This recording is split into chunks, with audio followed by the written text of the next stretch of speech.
Bismillahirrahmanirrahim. Assalamu alaikum warahmatullahi wabarakatuh. Tunaanza kumshukuru Allah subhanahu wa ta'ala, kisha rehma na amani zimeende mtume wetu Muhammad sallallahu alaihi wasallam na jawadi zake na maswahaba zake kutoka jumla abada hayo.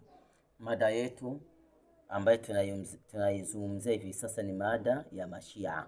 Mada ya Mashia. Tutazungumzia Mashia na vitabu vyao. Maki watu wajua wa Shia. Tunaanza namba moja.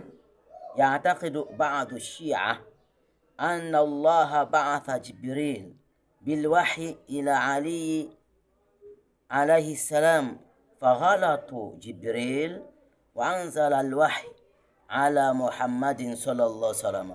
Kitabu Almaniya wal amli fi sharhi al-malal wan nahl.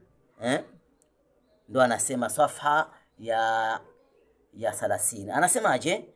Anasema baadhi ya Mashia wanasema kwamba Jibrilu alipewa utume ampelekee Ali, akaugeuza akauiba ule utume akampelekea Muhammadin sallallahu alaihi wasallam.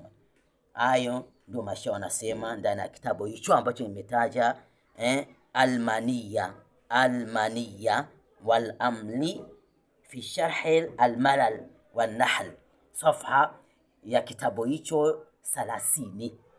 Ndio hayo tayakutana hayo. Wanasema kwamba kama Jibrilu alayhi salam alipewa utume ampelekee Ali, utume ulikuwa ni wa Ali, lakini Jibrilu akauiba utume huo akampelekea Muhammadin sallallahu alaihi wasallam.